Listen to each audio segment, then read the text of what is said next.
Hello students, एक बार फिर से स्वागत है आपका अनुप केमिस्ट्री क्लासेस में। कुछ दिनों के लिए मैंने आपका इस चैप्टर का वीडियो नहीं डाला था, उसके लिए सॉरी।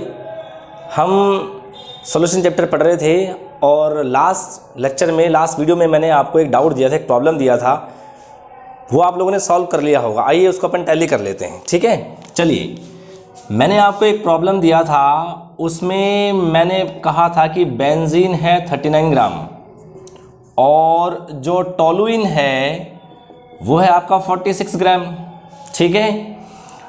शुद्ध अवस्था में बेंजीन का जो वाष्प दाब है वो दिया था मैंने आपको 120 mm ऑफ Hg और टोलुइन का शुद्ध अवस्था में जो वाष्प दाब था वो था 80 mm ऑफ Hg, ठीक है। मैंने आपको ये डेटास दिए थे, ठीक है। उसमें हमें सबसे पहले सॉल्व करना है, नंबर ए जो हमें सॉल्व करना है वो है बेंजीन का आंशिक वाष्प दाब, ठीक है।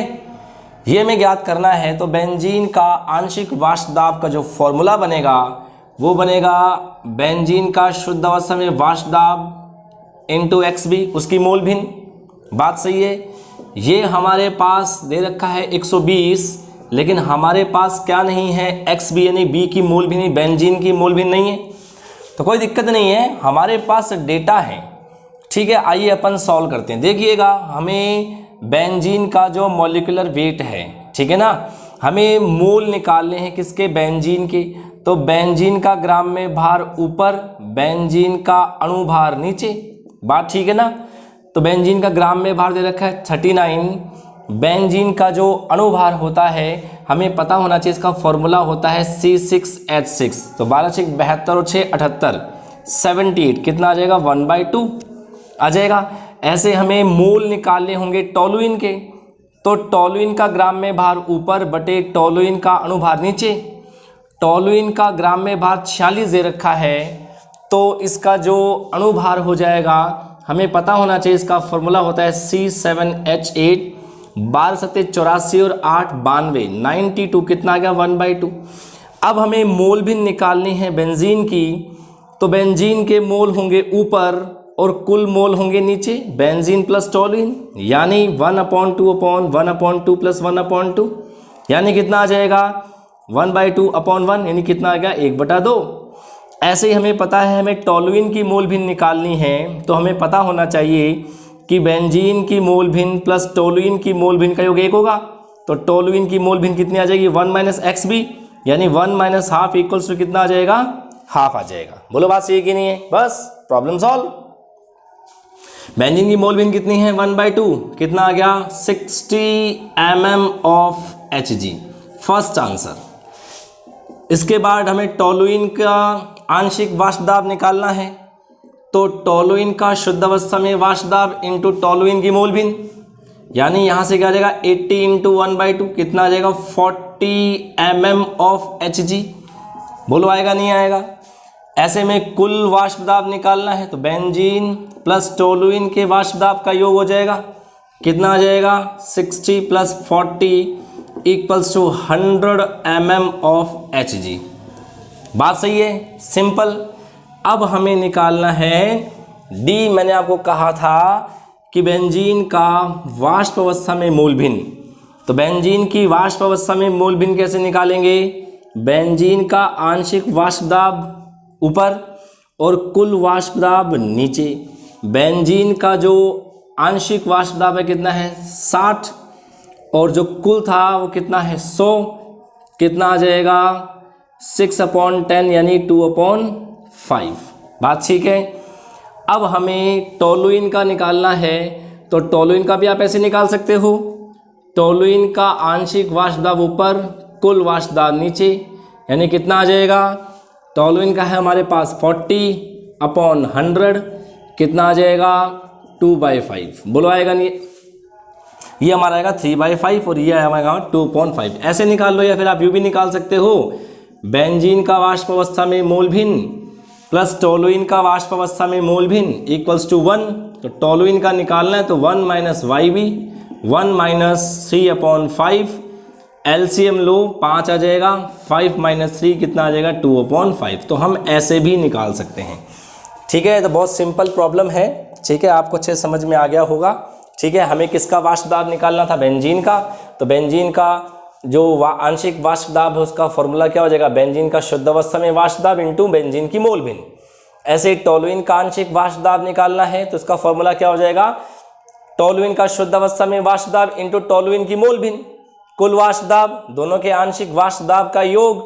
बेंजीन का वाष्प अवस्था में मोल भिन्न निकालना है तो वो कैसे निकालेंगे? बेंजीन की जो आंशिक वाष्प दाब है वो ऊपर और कुल वाष्प दाब नीचे, और टोलुइन का निकालना है तो 1 में से उसको माइनस कर देंगे तो हमारा किसका निकल के आ जाएगा?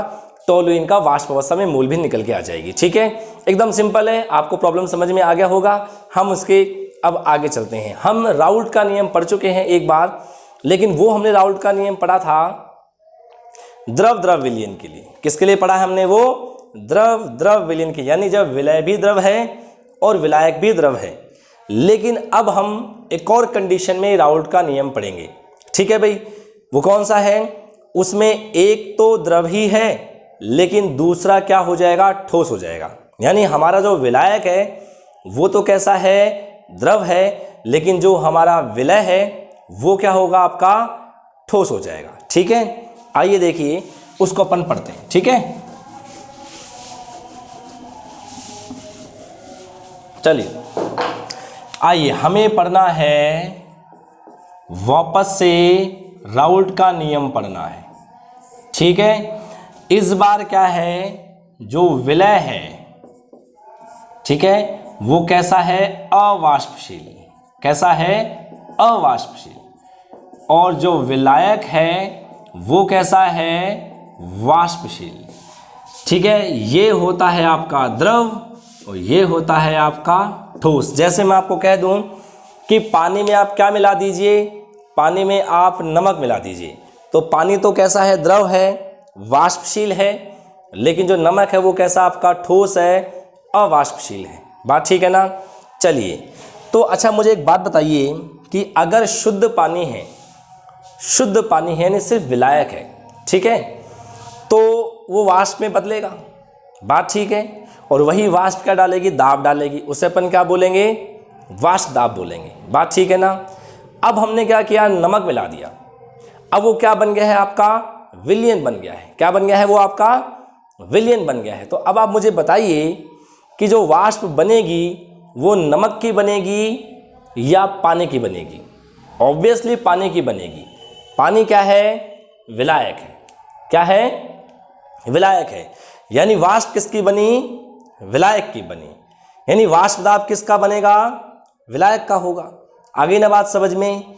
तो जब हम किसी शुद्ध विलायक में कोई अवाष्पशील विलय मिला देते हैं, जब किसी शुद्ध विलायक में कोई अवाष्पशील या कोई ठोस मिला देते हैं, तो जो विलयन का वाष्प दाब होता है, विलयन का, सॉल्यूशन का प्रेशर जो होता है, विलयन का वाष्प दाब जो होता है, वो विलायक की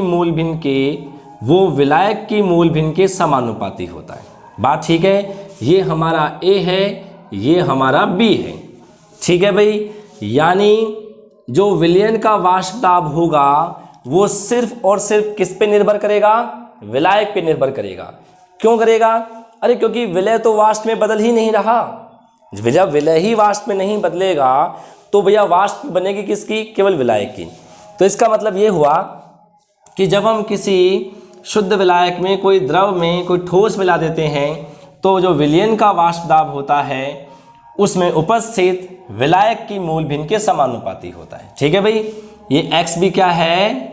ये x भी क्या है? विलायक की मोल भिन्न है। ठीक है?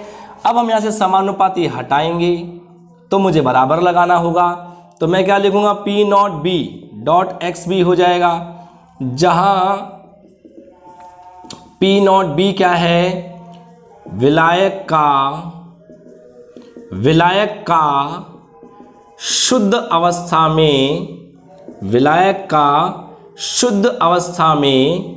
वाष्प दाब है। शुद्ध अवस्था में क्या है? वाष्प दाब है। बात ठीक है? चलिए, अब हमें पता है जो कि XA plus XB equals to होता है 1, हमें मालूम है। तो हम यहाँ से एक्स बी निकालेंगे तो क्या हो जाएगा 1 माइनस एक्स ए। बोलो होगा नहीं होगा।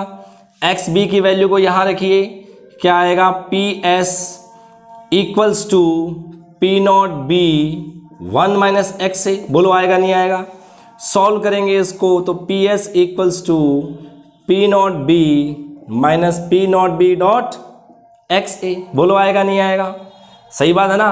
अच्छा मैं इसको यहाँ ले जाऊँ और इसको मैं यहाँ ले आऊँ तो ये कुछ ऐसा हो जाएगा P not B dot X A equals to P not B minus P S. बोलो होगा नहीं होगा।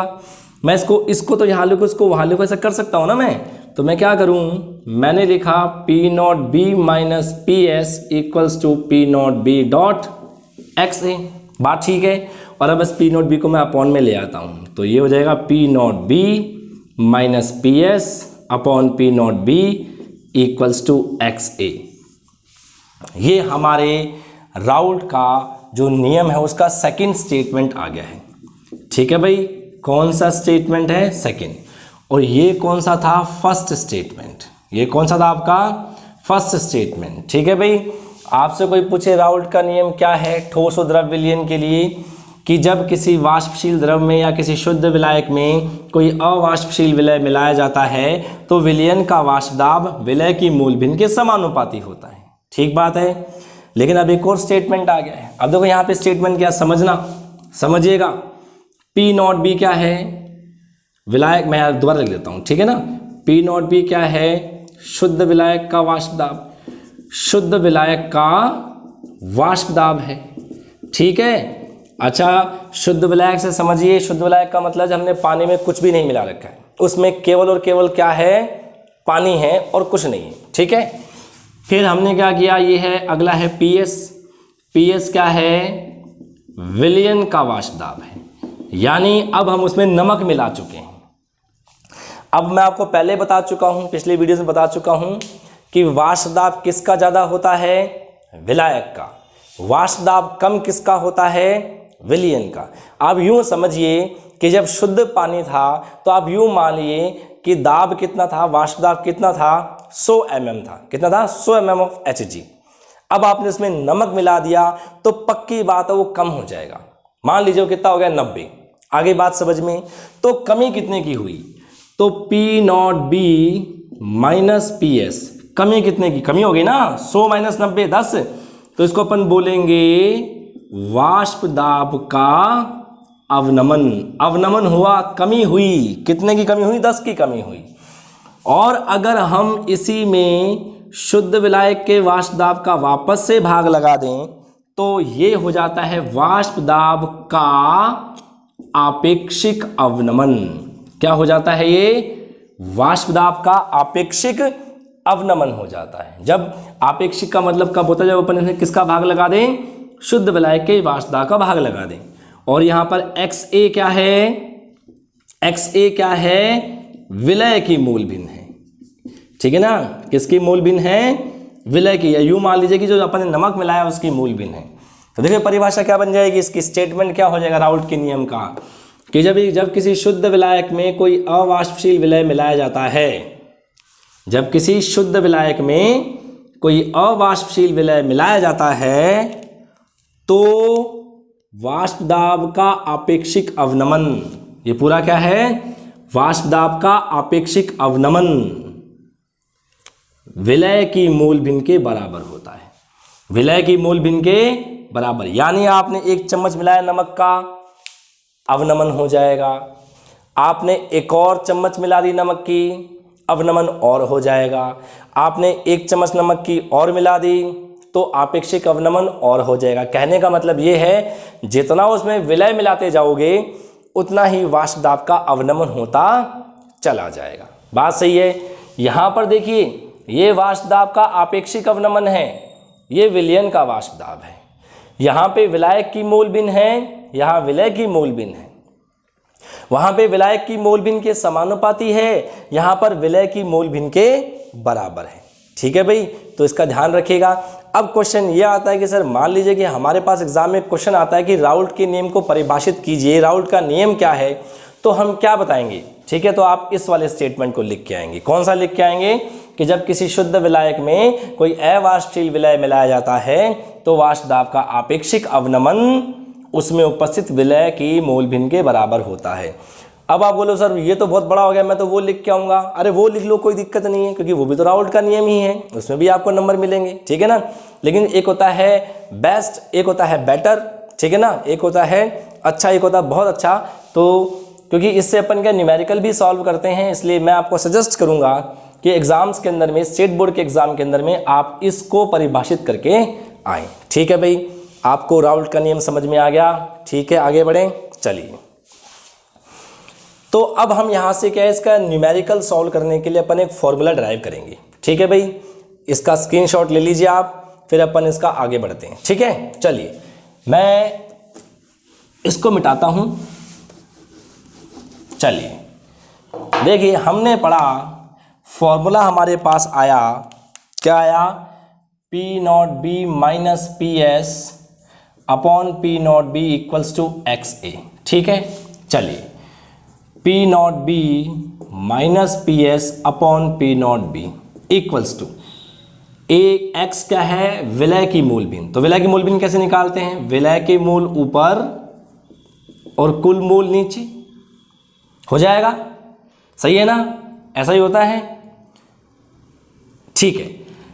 परंतु विलयन कैसा है, तनु, विलयन तनु है, तो एन ए बहुत बहुत बहुत कम हो जाएगा एन बी से। यानी कहने का मतलब है पानी बहुत ज़्यादा है और नमक थोड़ा सा मिला रखा आपने, ठीक है ना। तो इसका मतलब क्या हो जाएगा, अतः N A plus N B इसका मान लगभग किसके बराबर हो जाएगा, एन बी के। यानी विलय यहाँ पर अपन नेगलेक्ट कर सकते हैं, इसको ठीक है नगण्य मान लेते हैं। तो क्या आ जाएगा, P not B minus P S upon P not B equals to N A upon N B. बोलो बात सही है, ठीक है। आगे बढ़ें, ये हमारे पास देखिए एक फॉर्मूला निकलने वाला है न्यूमेरिकल सॉल्व करने के लिए। तो क्या आ जाएगा, P not B minus P S upon P not B equals to A विलय के मोल हैं, तो विलय का ग्राम में भार बटे विलय का अणुभार अपॉन ये विलायक के मोल हैं, तो विलायक का ग्राम में भार बटे विलायक का अणुभार। बात सही है कि नहीं है। तो फॉर्मूला क्या आ जाएगा, P not B minus P S upon P not B equals to W A upon W B into अणुभार विलायक का अणुभार विलय का। ये हमारे पास फॉर्मूला आ जाए। ए क्या है, विलय है, बी क्या है, विलायक है, छोटा w है विलय का ग्राम में भार, बड़ा W है विलायक का ग्राम में भार, और m क्या है, अणुभार है, मोलर द्रव्यमान है। तो ये आपका फॉर्मूला आ जाता है किसके लिए, आपको न्यूमेरिकल सॉल्व करने के लिए, ठीक है भाई। तो इस पर मैं आपको एक न्यूमेरिकल दे देता हूं जो आप अपने आप सॉल्व करेंगे, ठीक है भाई। तो प्रॉब्लम क्या है सुन लीजिए, मैं शॉर्ट में लिख देता हूं। वो प्रॉब्लम है, ठीक है, कि 5 ग्राम अज्ञात विलय है। क्या है, 5 ग्राम अज्ञात विलय, हमें नहीं पता कि हम क्या मिला रहे हैं, ठीक है ना। 90 ग्राम पानी में मिलाया गया है, पानी क्या है, विलायक है, ठीक है। तो अज्ञात विलय का आपको क्या निकालना है, अणुभार निकालना है, मूल द्रव्यमान निकालना है। आगे बात समझ में, क्या निकालना है आपको, अज्ञात जो विलय है उसका अणुभार निकालना है, और इसके लिए आपको दिया हुआ है जो शुद्ध जो आपका विलायक है यानी जो पानी है उसका शुद्ध अवस्था में आपको वाष्प दाब दे रखा है 100 mm ऑफ Hg, और जो विलयन है यानी जब आपने अज्ञात विलय मिला दिया है तब दे रखा आपको 90 mm ऑफ Hg। आपको समझ में आएगा, दोबारा प्रॉब्लम बोल देता हूं मैं कि 5 ग्राम अज्ञात विलय को 90 ग्राम पानी में घोला गया है। यदि शुद्ध विलायक और विलयन का वाष्प दाब क्रमशः 100 और 90 mm ऑफ Hg है तो अज्ञात विलय का अणुभार ज्ञात कीजिए। बात ठीक है, तो इतना पढ़िए और इस प्रॉब्लम को सॉल्व करिए। नेक्स्ट वीडियो में मिलते हैं। Thank you.